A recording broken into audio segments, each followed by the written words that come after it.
Ken in Kent. Morning to you, Ken. You know, let's talk about a legacy. I mean, what idiotic idea it was, for example, to give up to 75% discounts on council houses. I see you mentioned that again about Rayner this morning. Yes. And then sell them to those people, okay, at these huge discounts that then supposedly were to be reinvested in building new council houses that you were discounted by 75%. I mean, what lunatic came up with the maths on that? Well, I'll tell you what the issue with that was, and that was the fact that you've outlined it yourself, the fact that they weren't rebuilt. I mean, I think Right to Buy was a brilliant policy, giving people the chance to... hang on, let me just say what I want to say, and then I'll let you respond. But I thought Right to Buy was a brilliant policy, giving people the chance to become homeowners that wouldn't have had that chance normally. The flaw with it was that that those profits from Right to Buy weren't reinvested in new council houses. Had they been, then it would have been, I think, the most perfect policy. But it was a failure that didn't happen. Cristo, at the end of the day, there is no profit in selling something at a 75% discount. Absolutely. You buy a council house for 100,000 and then you expect to rebuild another one for 25. What planet are you on? But actually, I think that usually you can build something for much cheaper. Are you a developer? Actually, yeah. Yeah, I'm a developer as well, and you can't do that. So you can't build something for 25% of what you sell it for. Build it from scratch on the land that you own already. Now, hold on a minute. Who owns the land already? The council. Me or the council? The council.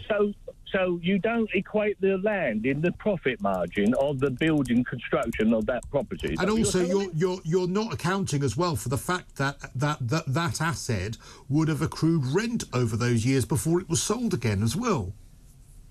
Right. So what is the whole point then of people having social housing? Is it to have cheap rent, or is it to the ability to buy a house on the cheep? And also, by the way, the most... Hold on. Let me get back to Right to Buy, then I'll answer that. Hang on. I think the maximum discount you got on Right to Buy was 70%, by the way, not 75%. 75 on a flat. On a flat, it was 75%. And you'd had to have been there for a long time to have got that particular discount. So not everything was sold on Right to Buy with that discount, firstly. But secondly... I said up to. Okay, great. Secondly, that person, like I said, would have paid rent. So you build a new council house, you subsidise the building of that new council house. That person then moves in. Who subsidises the council? Me again? The council or the government does. No, and that's what they're trying to do now. Let me finish, and I'll let you respond. You have to let me speak, and then you speak. That's how a conversation works, Ken. So normally it works if the conversation is where we're getting intellectual conversation where we get. Well, then why did you bother calling? Why did you bother calling? I'm trying to get the facts to you. Okay, so then, therefore, that person moves into that new subsidised council flat or house, pays rent on it, so therefore that's the council getting money, lives there for 5 years, 10 years, whatever, then they buy it again at that discount, and then that money is used to build another one. That's how the policy should have worked. And it won't work if you do the maths. I'm not going to spend half the day explaining to you the mathematics of that. Will never, ever, ever work based upon the cost of buying land and building. Let me give you an example of what they're trying to do now. I'm a developer. They try and then get developers to build social housing on private estates. Now, how idiotic. It's not my job, and it's not your job if you are a developer, to build social housing on an estate, on a land that I own, because Thatcher sold all or quite a lot of social housing off. And then what the council then did, sold those council houses to what they call housing associations. By the way, I agree with everything you've just said. I think that's a ridiculous policy to make private developers having to stunt their profits by having affordable homes or social homes within the developments that they make. That's a flaw. But that's a flaw as a result of a policy that's come after Right to Buy, and that's trying to solve a policy which should have been solved by councils. building their own social housing. And it's not been solved, Cristo. It still ain't been But it solved. would be if they built their social housing. I'm still having to provide. Well, let's take railways. You've got one railway line from Victoria to where I am in Edinburgh, for example. Now, you explain to me how you're going to get competition on one single railway line, which we built, okay, the Victorians built, and then I'm going to get competition because some idiot's going to put a carriage on it, which we subsidised by about 145 million since it was privatised, by the way. So let's get some facts here. We're still But if you want facts, you can't actually take a train from Victoria to Edinburgh. But anyway, go on. So you're just being pure with stupidity, isn't it? You just wanted facts. So you can't take a train from Victoria to Edinburgh. By the way, I agree with you that the train privatisation is wrong, but you're the one that was going on about intellectual facts. So just say. Let's say St Pancras or one of the other London railways. Well, that would be an accurate fact. So, yeah, I'm in favour of that. Oh, Jesus wept. So, OK, so we're talking about a one single railway line. One there, one back. Explain to me, Cristo, how you get competition on that one single track that we built, the Victorians built, the taxpayers built, when it was known as British Rail. How do you get competition? Explain it. Well, why? I agree with you. I mean, you're literally making the point that I made. Let's have the water. Let's talk about water. Well, hang on. No, you just wanted to talk about trains. I mean, I literally just made the point 10 minutes ago to Benedict that the railways and the water being monopolies are failures of privatisation. So congratulations on making my point for me. How about nuclear energy then? Let's talk about energy, electricity. The essence of privatisation working has to be based on...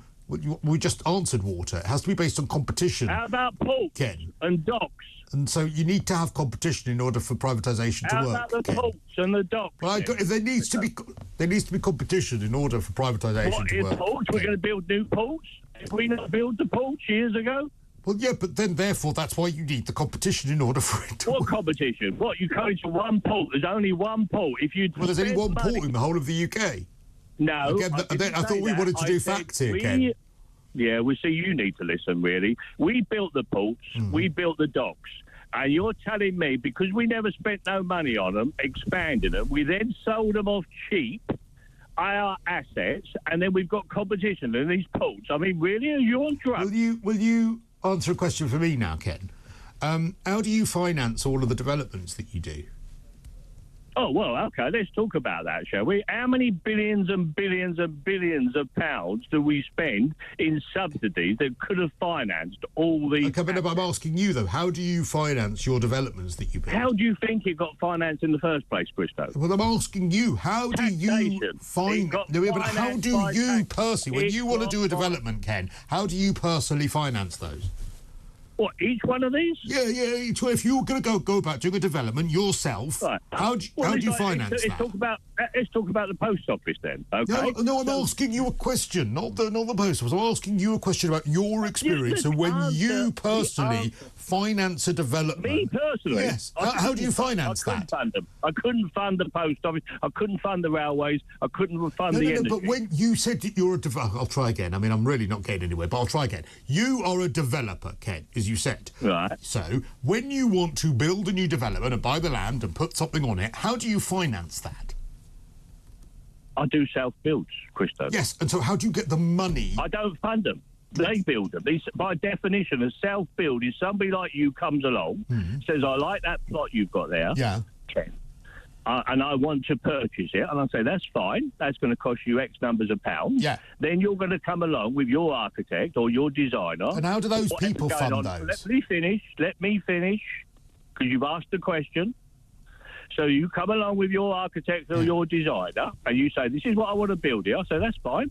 That's going to cost you X numbers of pounds to buy the land. You get on with building it, okay? But it's got to be a certain footage, maybe 6,000 square feet or whatever, is what is being built on that particular asset of land. And then you fund it. I don't fund it. And how do they get their funding normally? I don't care.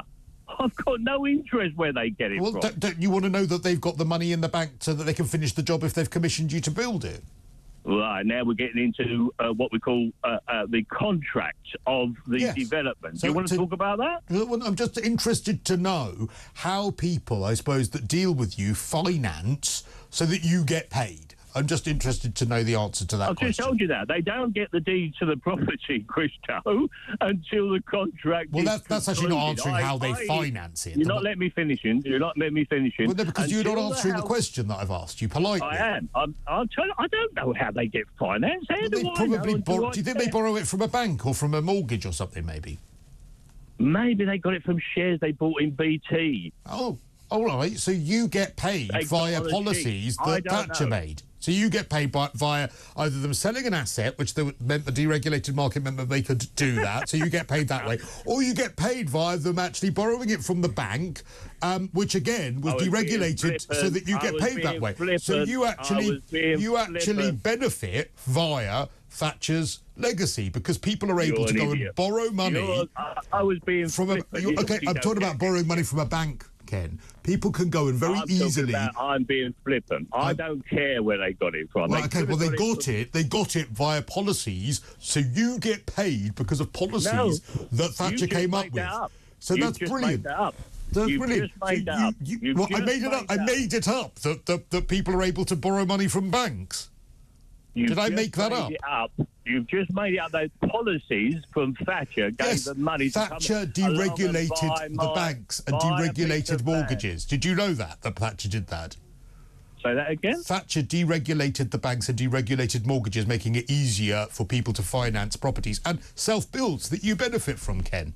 Yeah, in 1980, the interest rate went up to 8.5%, Cristo. Where did we go with that? That was at the very, very start of her policy, but now we've enjoyed low interest rates for absolutely years, which again, you benefited from that, Ken. That was deregulating the banks, wasn't it, Cristo? That was deregulation. You are a Thatcherite. That's what we've learned from this conversation. You benefit financially from the policy she brought in. So congratulations, Ken. I'm glad to have converted you. Nice to talk to you. That's Ken in Kent.